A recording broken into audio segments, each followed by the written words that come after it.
Good evening. I'd like to welcome you to the candidate forum for the Elgin Community College trustees in the consolidated election on April 6th, hosted by the League of Women Voters of the Elgin area. My name is Shirley Mae Burns, and I will be the moderator tonight. The League of Women Voters is a nonpartisan organization that works to empower voters and encourage informed participation in our democracy. One of the ways we do that is to hold candidate forums to provide voters an opportunity to hear the candidates running for election. The forums sponsored by the League give candidates for local offices a chance to present information about themselves and their candidacy, background, skills, education, reasons for running for office, what they hope to accomplish if elected, and positions on various issues relevant to the office. All candidates in contested races were invited to participate in a forum. Each one was given the opportunity to fill out a candidate questionnaire on our website, and their written responses, if any, can be found in the voter guide. This evening, we have a chance to hear from the four candidates for ECC trustee: Adriana Barriga-Green, Joyce J. Fountain, Jeffrey Meyer, and Donna Redmer. The format for today's forum will be a 3-minute opening statement followed by 2-minute responses to questions from the moderator and ending with 2-minute closing statements. Our timekeeper will show the candidates when they have 1 minute left, 30 seconds left, and when their time is up. Questions for the candidates were selected from those submitted by League members. After the question and answer period, the candidates will have the opportunity to give a 2-minute closing statement, beginning in reverse order. This forum is being recorded and posted to the League of Women Voters Elgin area YouTube channel, where it will be available for viewing via links on the LWV Elgin area website, lwvelginarea.org. Welcome to our candidates, and thank you for agreeing to participate. Ms. Barriga-Green, we will start with your 3-minute opening statement. Could I stop you just for a second? Sure. Who is Clark? I have no idea. Okay, I'm going to put Clark back in the waiting room. Thank you.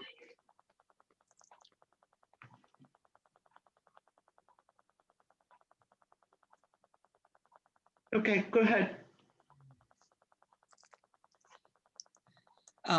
Ms. Barriga-Green. Okay, I'd like to say thank you to the League of Women Voters for hosting this event. First of all, my name is Adriana Barriga-Green, and I'm running for the Elgin Community College Board of Trustees. I'm speaking to you from my home in Elgin, and I just want to take a moment to acknowledge the ancestral homelands of the Potawatomi, Peoria, Kickapoo, Miamia, and Sioux people. I'm a lifelong District 509 resident who loves this area and loves students. I believe in educational opportunities at ECC and the pivotal role that the college plays in our community. I'm a Latina, daughter of immigrants, and the first generation of my family to attend college in the USA. My first language is Spanish, and I learned English here as a kindergartner in District 509 many moons ago. I believe in the educational opportunities ECC provides and the pivotal role it plays in our community. I am teaching kindergarten now in District 509, so I've come full circle after 50 years. I believe that my experiences, similar to that of many of the ECC students, can add a diverse perspective to the board. I began my professional career in international business. I received a BS in international business and BA in foreign languages from Elmhurst College. I went on to work in the corporate and non-for-profit world for about a decade, both in the US and abroad.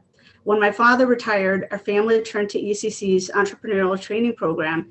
And as a result, my father and I created a business plan and launched a successful small business in Streamwood and Hanover Park. Around the same time, I became a single mom, and I decided to pursue my dream of being an educator. I took some required courses at ECC and then completed my master's in education at NIU and have been teaching ever since. So I've taught 20 years as a dual language teacher, nearly every grade from preschool to high school. I'm a strong advocate for students and committed to student success at ECC and beyond. And that's pretty much why I'm running for trustee. Community service has always been an important part of my life. I've been an elected teachers union representative for 7 years. I've served as a board member, volunteer for many community organizations, including the American Cancer Society, Changing Children's World Foundation, food pantry, pads, and area churches. I've done Economic Development Committee, and the opportunities that ECC provides, as many of my former U46 students, their families, my friends and family members, among others, have directly benefited from the programs at ECC. I'd like to prioritize equity and affordability at ECC, ensuring that our students of every identity and background can access a quality education in District 509. And I intend to do as much as possible to improve the retention, completion, and job placement rates for ECC students, especially students of color who've been disproportionately impacted by lack of accessible resources and hardships related to the recent pandemic. Thank you. Ms. Fountain, your 3-minute opening statement, please. Good evening, and I too would like to thank the organization for hosting us this evening. Little background about me: grew up in Connecticut, though I've lived in Illinois for quite some time now. At the time, my then husband received a job promotion, and that's what brought us initially to the Midwest. We lived initially in Hoffman Estates for a couple of years, and then decided that we wanted to relocate. We were interested in buying a home, and the second factor that was very important to us was having a more diverse community. So we ended up coming to Elgin. Both my sons went through the school district U46 district successfully.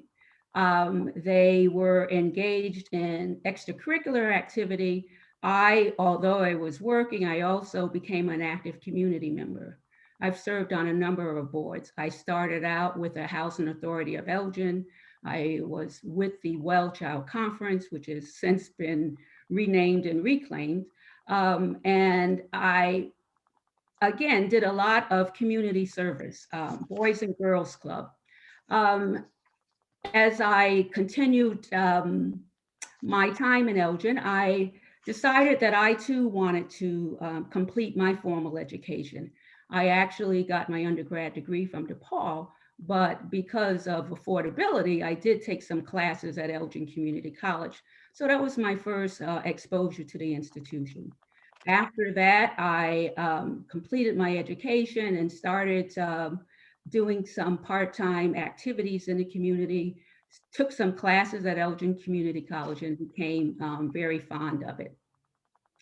Since then, I've continued to serve. My focus has been particularly on young people, Boys and Girls Club, Youth Leadership Academy, those kinds of things, service at my church. I have been very fortunate and blessed in my life, and I believe that the opportunities that I've been afforded should be opportunities that should be afforded to all. As we all know, education is the foundation of our lives. I know that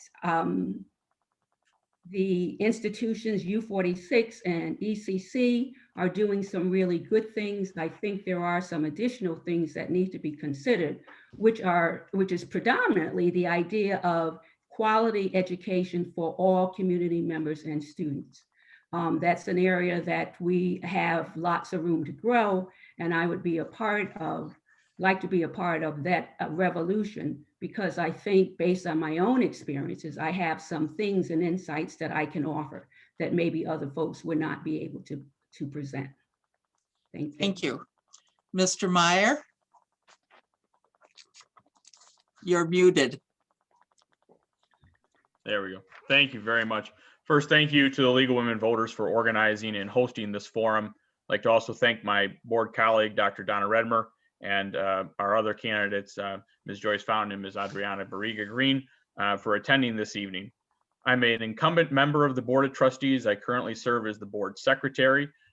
During my first term on the board, I've served as chairman of the board for 2 years, vice chairman for 1 year, and this is my second year as the board secretary. I am a lifelong and fourth generation resident of the city of Elgin. I live here with my wife, my 2 children, Zachary and Benjamin. I am a Larkin High School 2000 alum. Thank you, Ms. Fountain, for providing or helping to provide a good education to me and my family as U46 students. My wife, Courtney, is also an alum of Larkin High School. She's also an Elgin Community College alum, as is my mother. I'm an Eagle Scout, an attorney by trade, a partner at a law firm, Klein, Stoddard, Buck, and Lewis in Sycamore. I also serve on a number of local boards and organizations. I serve as the board treasurer for ECC In Residence Ensemble Hamilton Wings. I'm a youth baseball coach, a CASA volunteer attorney in DeKalb County. I serve as a board member of a 501c4 organization known as Breakthrough Ideas. And my wife, my children, and I are all PADS volunteers. I ran for the Board of Trustees 6 years ago, promising to do a number of things, to principally to combat rising property taxes, advocate for a progressive approach to the delivery of instruction, to combat student loan debt, to be responsive to the needs of business in our community, and to assure access to affordable and high quality education for all residents in our district. I believe that I've kept that promise. For example, during my term on the board, for the last 4 years, we've maintained a flat tuition, no increase in tuition for the last 4 years. This year, we've frozen our property tax levy. We've also passed a $1 million property tax abatement. That's a refund of property taxes previously collected back to the taxpayers. During this time, we've also dramatically expanded dual credit opportunities to students in our district, including instruction in the high schools, as well as on ECC's campus. I also support the construction of a regional manufacturing and vocational training center to meet the needs of developing workforce in our community. If reelected, my goal is to continue to advance these causes. My track record demonstrates that I will. I ask for your support, your vote, and I'm pleased to answer any other questions that you have. Thank you. Thank you. And finally, we have Ms. Redmer. Redmer. Sorry, Redmer. No problem. No problem. I too want to thank you for the invitation to be part of the League of Women Voters Forum this evening. I am Dr. Donna Redmer, current chair of the ECC Board of Trustees. I am passionate about Elgin Community College and the opportunities it offers to the 509 community. As an alum, ECC gave me the opportunity to access a quality education while my 5 children were in school, and led me to a 35-year career in education. I have 22 years of experience at the K-12 level as teacher, principal, and administrator, 12 years as a consultant for underperforming schools, and I was instrumental in bringing ECC classes to the Juvenile Justice Center. I earned an associate degree from ECC and a doctorate from Vanderbilt. Trustees handle all things financial, contractual, and legal. I have over 35 years of experience in these areas at the school, the district, state, and business level. In fact, during my 12 years, ECC has maintained Moody's AAA bond rating, had a balanced budget, oversaw implementation of a $78 million referendum, had yearly clean audits, and a positive accreditation assessment. This year, to assist our community during the pandemic, our board froze tuition for the 4th year in a row, as Mr. Meyer has stated. We also froze the tax levy and abated $1 million, totaling $2 million savings to our community taxpayers. We refinanced bonds and saved an additional $16.8 million. Trustees govern, we do not manage. We serve the students and the community, not our personal agendas. The president leads and manages the college and is evaluated by the Board of Trustees yearly. Students have thrived during my 12 years on the board. Struggling African-American students are the focus of support and assistance through the Triumph program, which adds support and also requires mandatory mentoring and assistance. Our Latinx students have closed the learning gap with white students.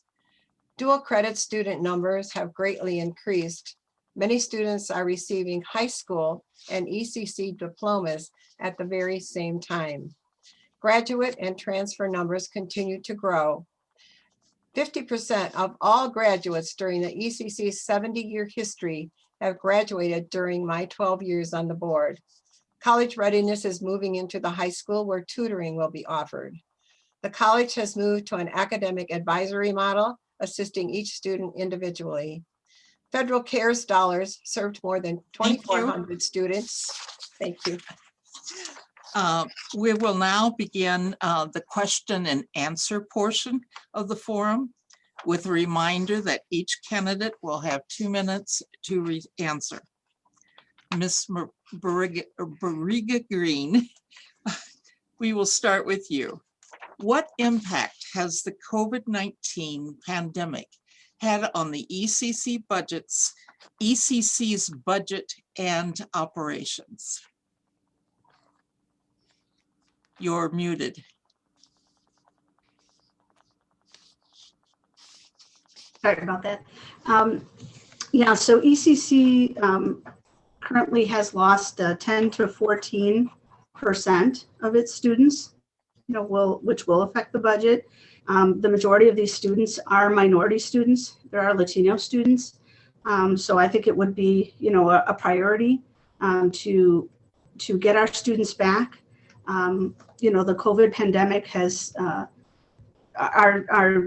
many of our students come from working class families. Many are living paycheck to paycheck. Many were already dealing with issues of, either food insecurity, housing insecurity, and everything's been exacerbated by, COVID-19 and the resulting economic shutdown, which has disproportionately affected the majority of our ECC students, which are minorities. So I think part of the vision of ECC really needs to reach out to these students and, provide everything from, additional mental health services to access to resources. And I think, more of the budget will have to be allocated to that. And also there is, available funding from the CARES Act that's available to students, although many don't know about it. Many students are just home, because they don't know about these resources. So it's going to be very important to get the word out. Thank you. Ms. Fountain, the same question. What impact has the COVID-19 pandemic had on ECC's budget and operations? I do not have those specific dollars. I do know, as has been previously stated, that there certainly have been some impact and changes. This pandemic has impacted everyone, so ECC is no exception to that. It certainly has impacted students in terms of their way of learning. The fact that classes are now remote has had an impact on students. Some do well, some don't. It even has had impact on faculty because of the pandemic. A significant number of the faculty had to learn very quickly some new teaching styles and using the technology in ways that maybe they hadn't previously. In terms of students' daily lives and even their habits, their routines have been quite disrupted. Although I am not teaching currently, I am still in close contact with numbers of former students. And as I was speaking to one this evening, she has talked about how things are feeling less settled for her.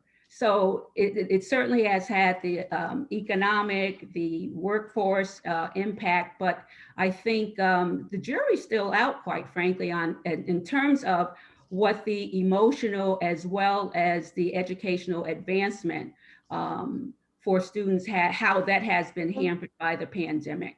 And so we know some things currently, but there are other things that are yet to be discovered. Thank you. Mr. Meyer, the same question. Yes, thank you. What impact has the COVID-19 pandemic had on ECC's budget and operation? In terms of its impact on its operations, I mean, obviously, this was incredibly disruptive.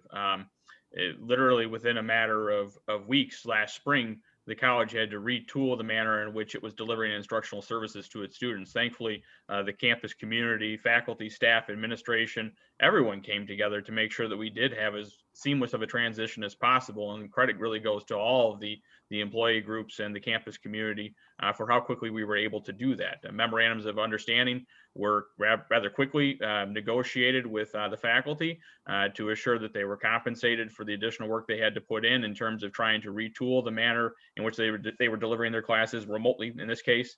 And that's been true every semester since then. Enrollment is down, and that's going to certainly have a fiscal impact. I believe we're down about 10%, at least presently.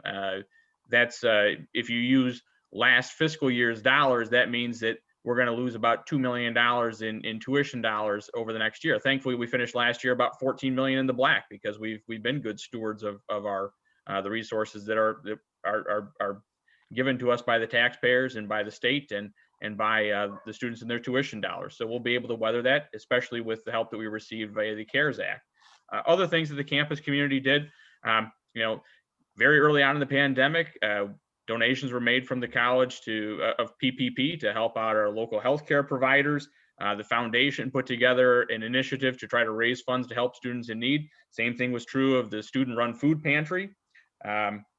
We've made technology available for students who need it through the library. We're continuing to try to provide daycare services so that students can still attend their classes. And long term, we need to try to safely reopen the campus when we're able to do so. But in the meantime, we're going to have to continue to try to provide remote and or hybrid instruction, keep lower class size numbers in classes where students do have to attend in person. It's been very disruptive, but we've weathered it. Thank you. Thank you. Ms. Redmer, the same question. Do you want me to repeat it or not? Okay. Well, much of what Trustee Meyer has said was part of my answer, but I'll try to add a few things. We do have a surplus. We have we had unspent monies because we did not do a lot of things when the COVID pandemic began in March. So a lot of plans for spending we were not able to follow through with. So we do have a surplus at the moment. Our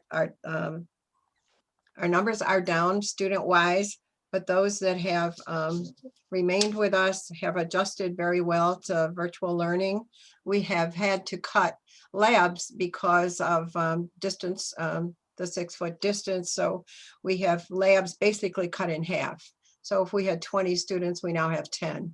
We did schedule more of them, but we couldn't even begin to find time to address all of the needs of people that wanted to be on campus and take those classes. We did respond as a college by offering tracer training. We also tested 500 citizens, and we the last 2 days of the week, this past week, we vaccinated over 3,200 people in the community. We have served as a food distribution site, and we've had pop-up markets on most weekends. And as Trustee Meyer said, we did offer our PPE materials from our nursing program. We offered them to doctors and nurses locally. We do also have been helping unemployed individuals by helping them find jobs. And we reopened our ECC Small Business Development Center, which had to close 4 years ago because of the Illinois budget crisis. So that is continuing now to help small business owners. We did, is that over? Yes. Okay, sorry. Ms. Fountain, What are the most important issues facing ECC, and how do you think they should be addressed? The goal, the motto, the proclamation of Elgin Community College is improving people's lives through learning. That is our primary focus. And that should always remain. I will say though, we have to learn how to do things differently. And I believe in this society, a quality education should be a right. We do know that not all citizens come from the same background, whether we're talking experientially or even financially. But a quality education and an institution like ECC should be providing those opportunities. It is great the things that are happening in the institution, which is why I'm interested in being a part of it. But the reality is there are some things that have not been happening. Certainly, some students are doing very, very well academically. I think, though we have not paid the proper amount of attention to those students who are not having those successes. We need to look at why is it they are not having those successes. Does it have something to do with the philosophy or the functioning of the institution? We do see that some students are being very successful. We live in a society that does separate folks based on any number of things, including race, including gender. The history of the success of Black students in particular is unacceptable in my opinion, and certainly moving forward as an institution is always an objective. But when we move forward, we should be bringing all of our students and all of our community members with us. That is the essence of a community college, and that's where we need to provide more focus and commitment. Thank you. Mr. Meyer, the same question. What are the most important issues facing ECC, and how do you think they should be addressed? Thank you. There are a number of important issues. First among them, providing the skills training and education to meet the demands of job providers, of businesses in our community here in the future. We have a large population of individuals residing in the district who don't have the skills necessary to get better paying jobs and improve their lives. We have 70% of employers in the district in manufacturing, 6% in construction, 19% in healthcare, education, social assistance. We've continually had demand for those programs on our campus that we've not been able to meet in terms of students wanting to get in and there not being space for them. And that's especially true during the adjustments we've had to make due to COVID. So we need to expand our capacity for instruction in those programs, which is why Dr. Redmer and I and the rest of the board have supported building the Manufacturing and Training Center. In addition to that, we need to maintain affordability for students and taxpayers. I think we've done a very good job of that the last 6 years, probably even before that. Flat tuition, this year flat property taxes, tax abatements. Maintaining that affordability is critically important, especially when students across the country are suffering from really crippling student loan debt. And that's principally driven by tuition increases because of increasing costs in higher education, for the last 20 years, especially. But we've been doing a very good job at ECC of combating that, including providing financial literacy and counseling to our students so that they are better educated in knowing what debt to take on or what debt to avoid. We need to get students back in class as soon as it's safely possible. We need to continue doing things like we were doing in the fall, calling students who hadn't re-enrolled to find out why, find out what their impediments were, see if there was something the college could do to address that. We have to address those students' needs on an individualized basis and provide the resources necessary to do so. And we've been doing that as a college, but we need to continue to do that as we try to emerge from the COVID pandemic. I think those are the biggest issues we're addressing. Thank you. Ms. Redmer, what are the most important issues facing ECC, and how do you think they should be addressed? Well, number one, I suppose, is students, the decline in enrollment, but we have made some efforts. We have offered, if you are an unfinished student, incomplete, if you have 45 credits or more, The foundation will give you $6,000 to finish your degree. We have also, as Mr. Meyer said, we have a flat tuition, 4 years running now. There's also monies available through our foundation for help of students. We have a fund for that. We have also, as we said before, CARES, we have new CARES money, but right now 800 students have been received funding. However, they need to fill out the FAFSA, and we have been dealing with our legislators to try to get that removed so that more students can be eligible for those funds. The other thing is manufacturing. It's on the rise. We have plans we're ready to launch, and we also are wanting to create a STEM corridor. Technology is the future in every occupation, and we have a growing need to establish a larger portion of that on campus, especially as it relates to cross-curricular activities with math and science. We have been working with legislators this whole month to try to lobby for improvements for our students, especially our Latino students that are, waiting for citizenship. We've gone to them for, I think we've talked to 2 senators and 4 congressmen so far, and we keep lobbying that that DACA students can accept some tuition help and Thank you, Ms. Redmer. Ms. Barriga-Green, the same question. What are the most important issues facing ECC, and how do you think they should be addressed? Again, you need to unmute.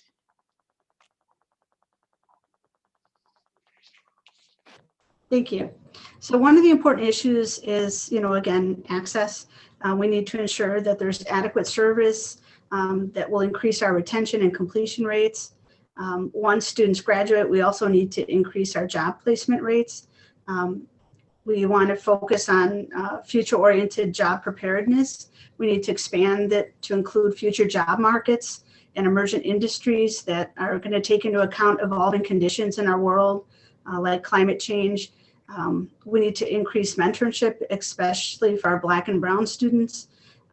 Equity is a major issue. We have to ensure that the data right now reflects that, there is a disparity between our students of color and their completion rates. So, we want to improve those rates, and we need to reach out to students that we've lost, improve offerings, reduce the barriers, and make sure that these indicators improve across the demographic lines, in some of the groups that are underperforming. And we need to try and meet their needs for, again, for mental health services and providing whatever financial aid that they need. I believe that students should graduate debt-free or as close to that as possible. I believe education is a human right, obviously while maintaining a balanced budget, but we do have funds where we can help these students out. We're just having a mismatch between getting the funds to the students that really need it. I believe that it would help to have transparency. Right now, many ECC students do not know who the board of directors is, what they do. Our meetings should be live streamed on social media so that the public can participate and be aware of the board meetings. Currently they're just providing, Mr. Meyer, how should resources be balanced between traditional college courses, retraining and specialty certification courses, and non-credit continuing educations courses for adults and seniors? Well, the budgeting process is what determines what resources are requested to support the programs we have in place for all of those. Some of what you described would be services that would fall within the confines or the mission of some auxiliary enterprise units, a continuing education, for example. We receive budget recommendations and requests from the administration for all of those, and provided resources are available, we allocate them as they're requested by the budget office, or by the individuals who come to us with the budget, principally the finance staff. The board has taken a more proactive role in budgeting here the last couple of years. That was an initiative that I took on, and Dr. Redmer was supportive of, seeking to make the board a little more involved in that process earlier on, now in October and December, as opposed to just when the budget comes to us later on in the spring. I think we've done a better job of being proactive in that regard, so that the community's initiatives, the community's interests, the board's interests are better represented earlier in the process. But in terms of allocation, really it's kind of driven by what there is in terms of community demand and available space at the college.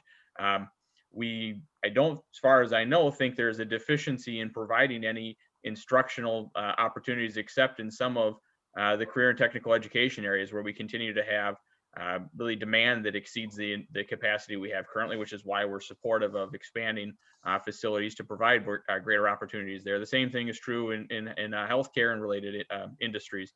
We did, part of the bond referendum was building Building A and expanding those opportunities for students. That I think is responsive to your question, but I don't think it's a matter of one coming at the opportunity cost of another. I think we're able to fund the programs we have in place here at the college, and we're going to be able to have the resources without tax increases, I think, to expand them where we have some additional demand.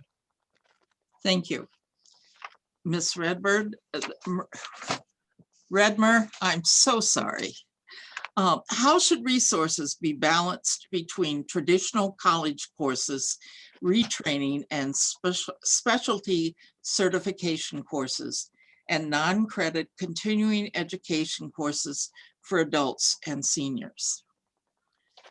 Well, it isn't that we don't look at the budget in that way to allocate across different sectors. We respond to the needs of the enrollment of the students, what they need, what they require. So it's one area may cost more than others. Perhaps culinary arts costs more than a traditional class, but where they use a lot of supplies, etc., in their small classes. We just respond to what we are requested to do for the best learning possibility for our students, no matter what courses or what careers they take up. We're very nimble. We respond quite positively to do anything that improves our students' learning possibilities, whether it's equipment, adding classes, adding more labs. We do whatever comes forward to us in the way of helping students have more opportunity to complete the career or the courses that they desire. So it comes through us, to us, and we research it along with them, because we have presentations about it and do some deep diving and thinking about whether the request is merited. Thank you. Ms. Now I'm going to slaughter your name. Barriga-Green, the same question. How should resources be balanced between traditional college courses, retraining, and specialty certification courses, and non-credit continuing education courses for adults and seniors? Okay, I think, I think the balance, it's complicated. I think it would pretty much be based on the needs of our community, and, based on the enrollment, in different classes, having input from students, having input from the faculty, which are really the front lines, and can give a lot of guidance on what is most necessary. The ECC has been able to pivot, and provide things pretty quickly. I know they put up a program for contact tracing very quickly when COVID came about, which is something that wasn't on the radar before. Similarly, we're going to have to increase workforce partnerships for clean energy. I think I know in talking to some students, I know there's been frustration. Sometimes students will, register for a course and then suddenly it's collapsed and it's not available. So I think we should make sure that we have, the funding in the budget for any courses that are offered to actually go through. I think the process should also be transparent to the community and elicit community conversations about what's needed to be in line with enrollment. I also think that the, courses like ESL courses, which are very important to our community, and, non-credit courses are also very important. There has to be a balance, but it's based on our community needs. Thank you. Ms. Fountain, the same question. How should resources be balanced between traditional college courses, retraining and specialty certification courses, and non-credit continuing education courses for adults and seniors? Okay, I've got the answer to that one, sure. As has been stated by the others, yeah, it's difficult, it's challenging. And yet I can't help but continue to go back to the mission, improving people's lives through learning. And there are different learnings that are important and have more impact on our lives than others. I really would like for us to think from this perspective. Deming said to us that this idea of systems ultimately derive, every system is perfectly designed by the result that it gets. And the reality is that our system at Elgin Community College, as well as other educational institutions, is somewhat out of whack. We are looking at, we have the data. We know that not all of our students are being successful in terms of being able to step into adulthood and independence. We have the data. Yes, some of our students are doing well. It is, and that is where I have a concern, that those students that are lacking for any number of reasons, but partly as someone who spent 30 years on the ECC campus in a number of roles, including being in the, as part of the faculty, all students do not have the same access. All students are not treated fairly. And if we want to authentically talk about improving people's lives through learning, access, respect, all have to be part of the equation. Thank you. Ms. Redmer, ECC offers a variety of courses, programs, and services to the community. Are there any district residents that you feel are currently underserved? And if so, how can their needs be better addressed? Well, what comes to mind is our programs for adult ed. I don't know for sure, but I think the problem is that they are uncomfortable coming to campus during the pandemic. We've had a huge decline there, or maybe they're uncomfortable with virtual learning. But that is probably the one place we have decreased most significantly. We would like to have them back on campus. And I think as more people are vaccinated and they get more comfortable with going out, that those people will return. I don't know about the other programs. I think we're doing well across the board, except people are responding to the pandemic and many aren't returning because of that. We do have offerings of computers and hotspots. So if they want to be part of the virtual community, that's available. Some people just do not want to learn that way. So we have a little difficulty engaging them, but we are now planning for the fall semester right now, and we will have a variety of ways to learn and to reach the courses. So students will have a choice, and that will probably increase enrollment significantly. Thank you. Ms. Barriga-Green, the same question. Are there any district residents that you feel are currently underserved? And if so, how can their needs be better addressed? Okay, I believe it's, it's our minority communities that are definitely affected disproportionately right now. We've lost 10 to 14% of them. They're not even at ECC right now, so they're very much being affected. And, again, that needs to be addressed by, accessing them, providing funding, providing services. We have a lot of, inequality in our community. It's not just ECC. Even right now with the vaccines, which is, also an issue right now that we're rolling out vaccines, only 3% of the elders in the Latino community have been vaccinated, whereas in King County, and the rates for other populations are much higher. And so, there's a lack of equity in providing a lot of services. So we need to keep that in mind at ECC and really reach out to our Latino students, our immigrant students, our undocumented students, our LGBTQI students.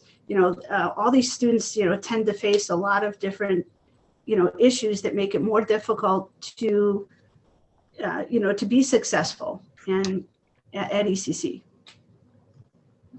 Thank you. Ms. Fountain, the same question. Are there any district residents that you feel are currently underserved? And if so, how can their needs be better addressed? Well, I think it goes without saying that the answer to that is yes. Do I know the specifics? I absolutely do not. So I'm not going to pretend.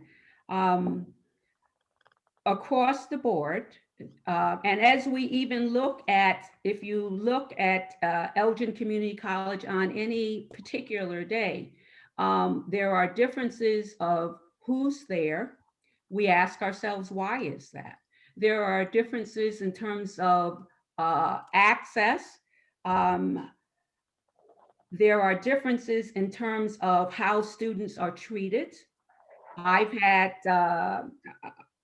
I've experienced that myself, where I had a colleague bring a student to me who was upset because in their prior class, their faculty member presumed that the student was cheating and had the student take off his jacket, roll up his sleeves. There are other incidents like that where students are being treated unfairly. Those things are being reported and often not satisfactorily addressed. When we ask and wonder why some students may not be on our campus, it may be because of the reception that they receive. Certainly we are doing some things, but it's appropriate, in my opinion, to acknowledge that different students have different needs. If we are a community college with the objectives of satisfying all students' needs, then we need to acknowledge them, understand one size does not fit all, and find those different solutions for the variety of students on our campus.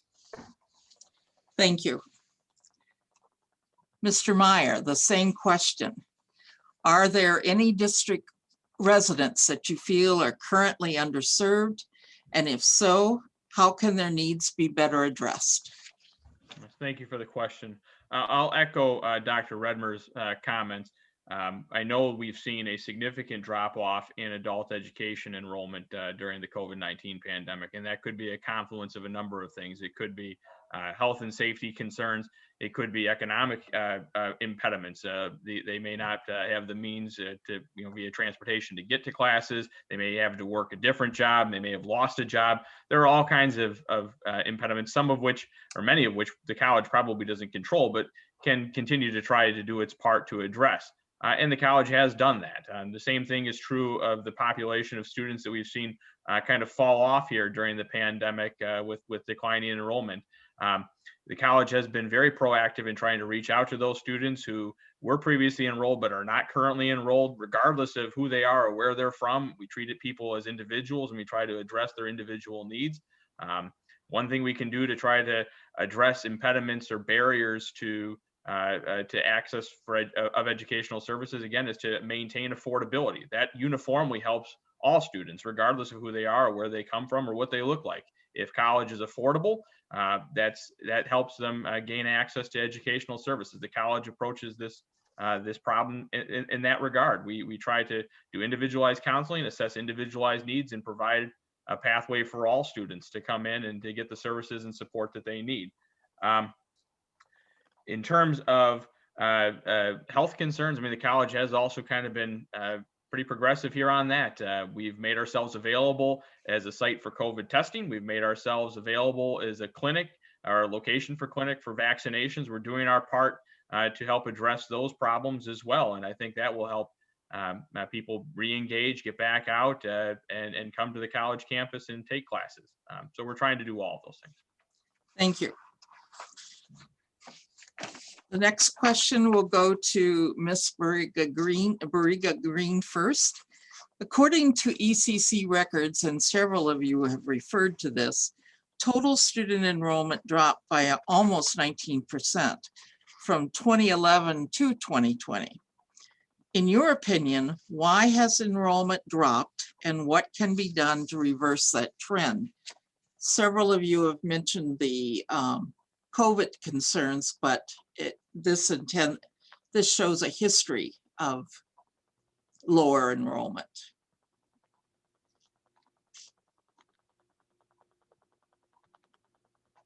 Okay, I think one of the key issues, has been in the past affordability, obviously. And again, it's exacerbated now with COVID. There's been a lot of job loss. People have lost caretakers.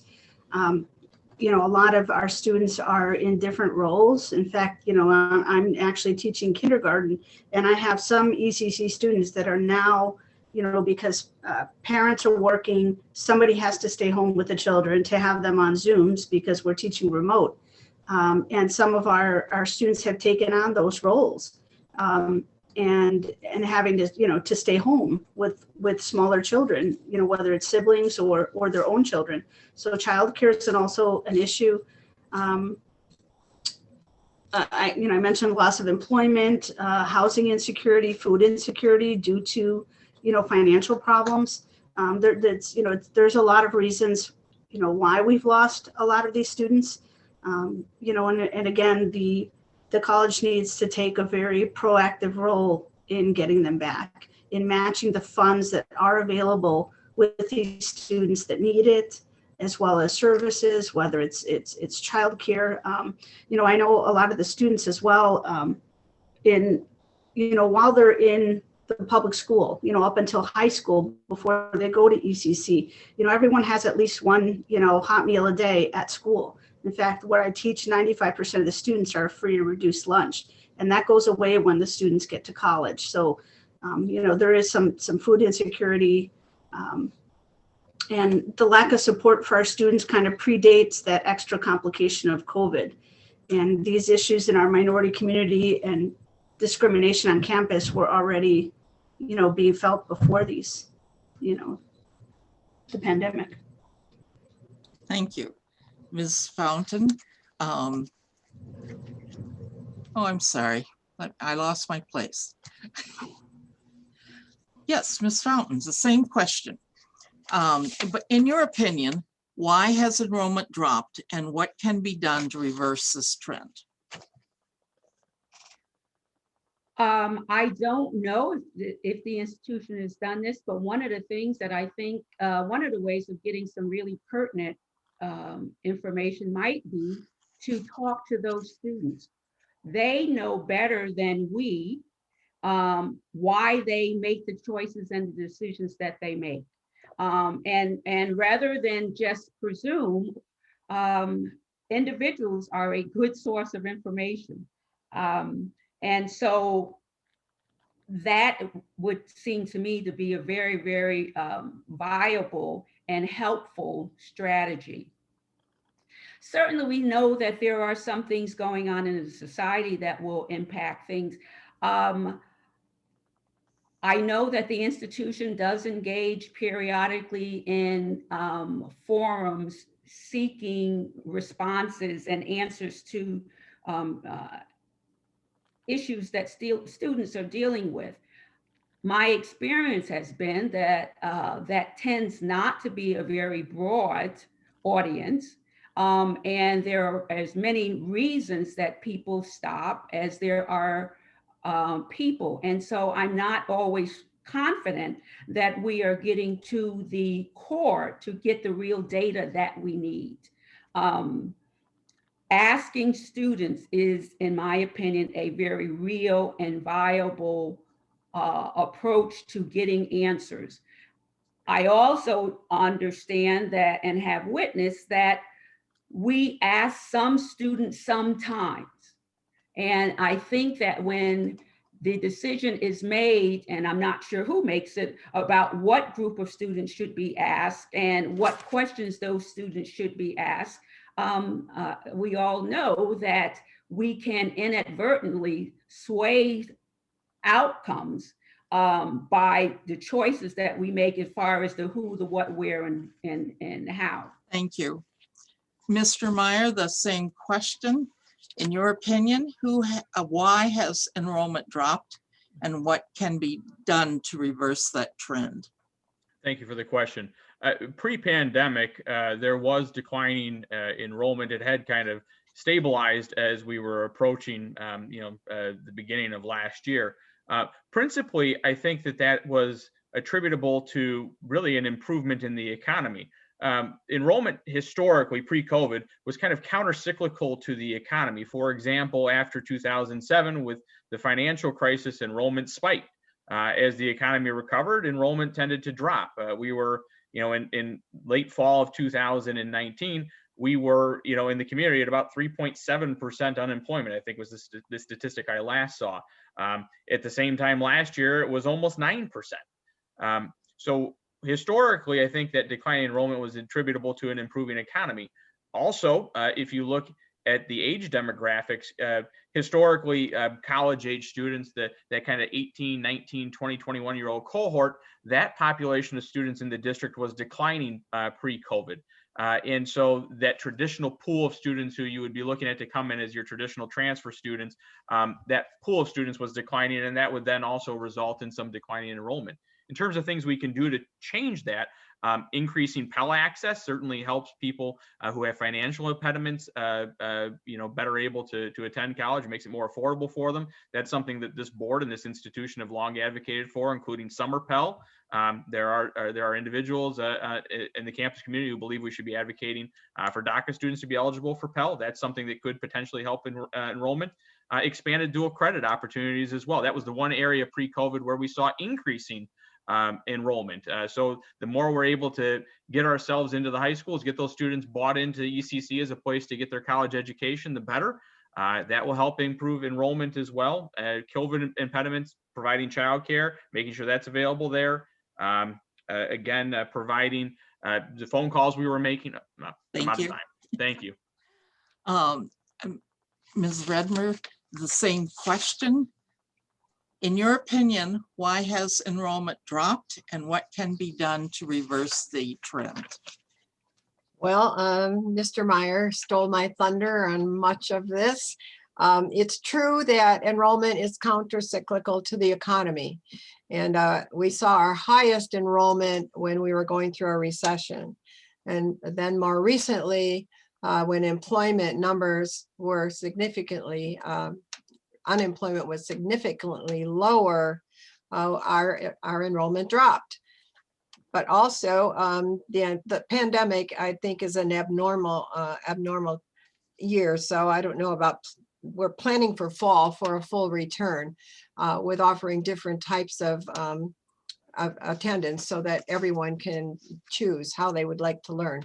And it's true that our high school enrollments are down, and we don't see an increase in that, I think, for about 10 years. when those younger children will be reaching high school age, and that's where we get most of our students, our young students.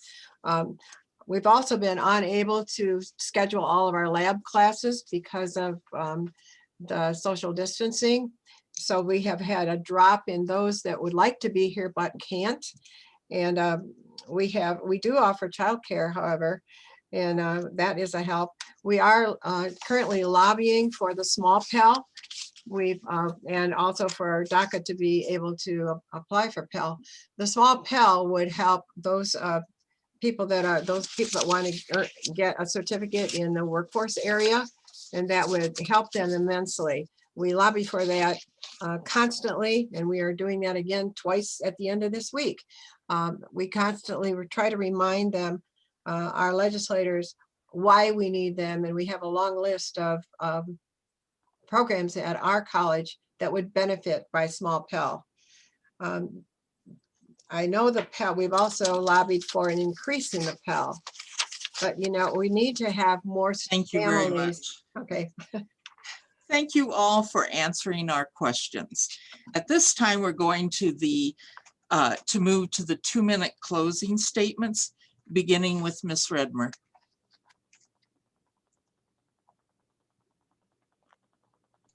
Thank you.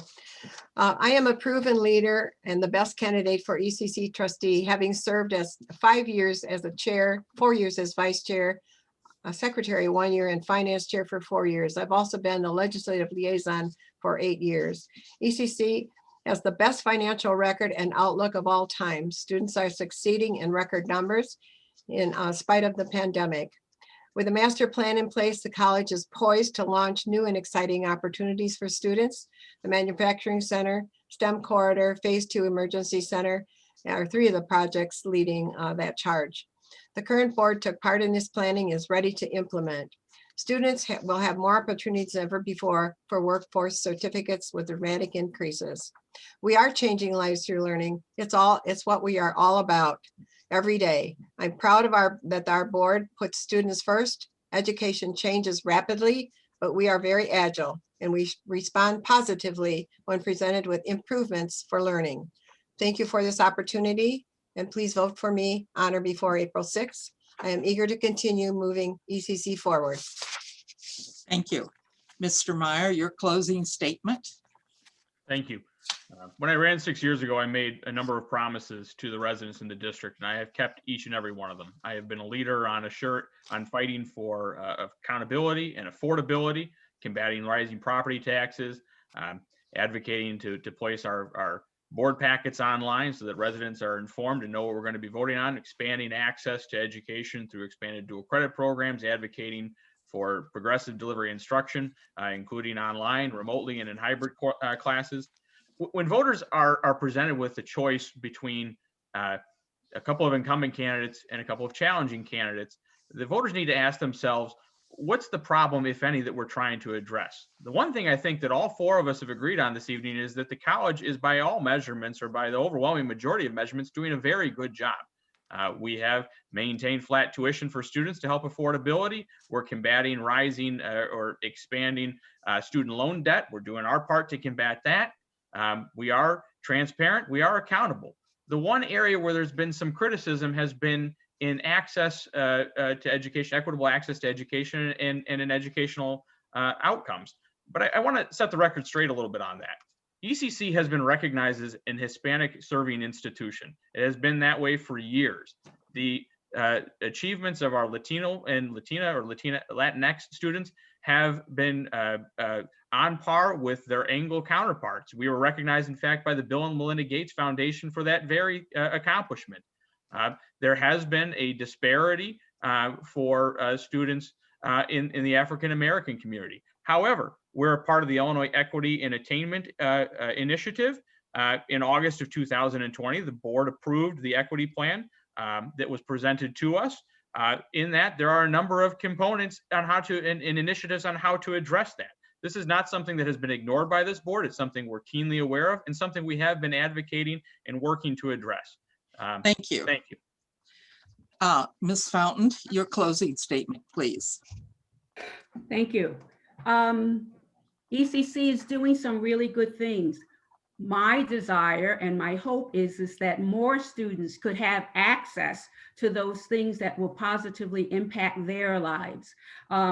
Yes, ECC has done some new things, but those new things have not reached the breadth of all of our students.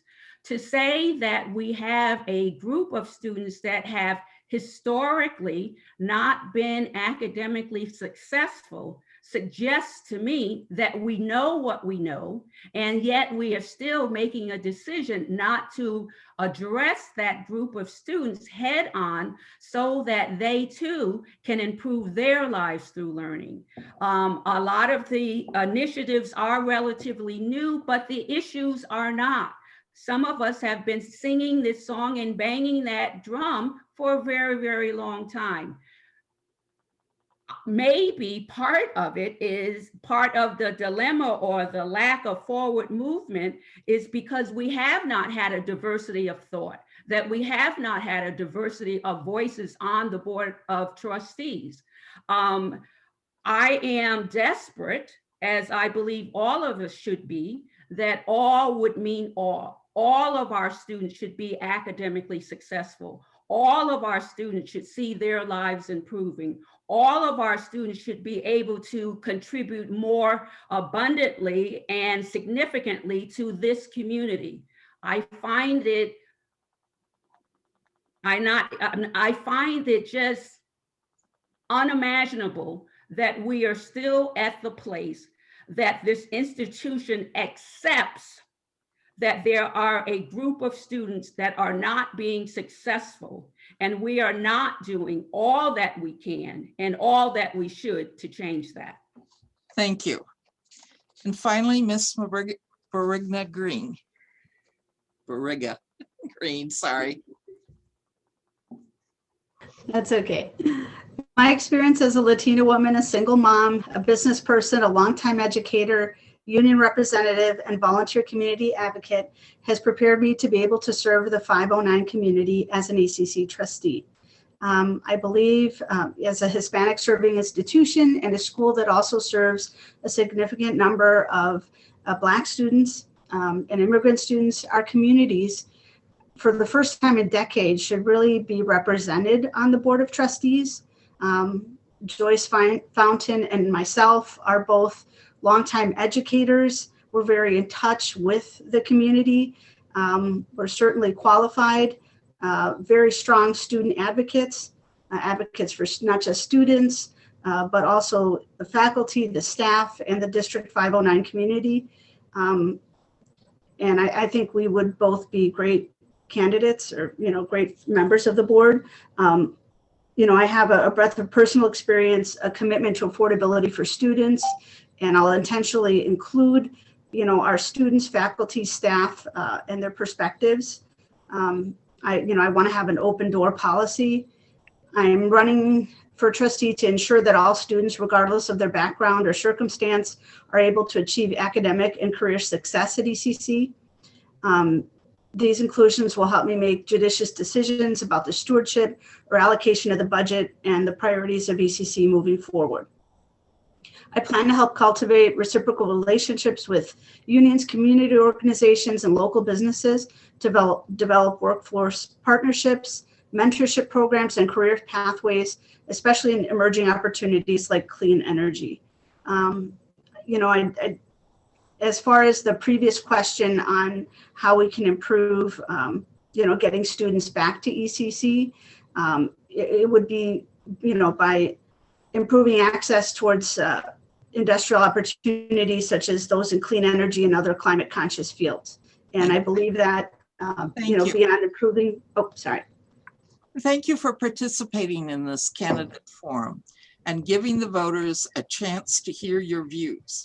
For more information on these and other candidates, check the voter guide on our League of Women Voters Elgin area website, LWVEA.org.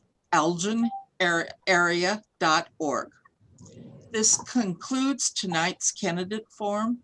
I want to thank the candidates, the league members who worked to provide this virtual forum, and the voters who take the time to watch these forums and learn about the candidates in order to make an informed choice. If you have applied for a vote by mail ballot, they are beginning to be mailed out March 12th. Voting early in person at specified early voting sites begin on March 22nd, and voting on Election Day at your regular polling place will be on April 6th. If you plan to vote early, please note that different sites are open different hours, and there may be changes this year due to the COVID-19 pandemic. You can check the Kane County Elections website for any updates. We hope that this candidate forum, presented as a public service of the League of Women Voters, has been helpful. If you are interested in joining the Elgin Area League of Women Voters or supporting the work that we do, please contact us at lwvelginarea.org. League membership is open to men as well as women, and we welcome anyone interested in issues, voter registrations, and elections. Thank you and good night.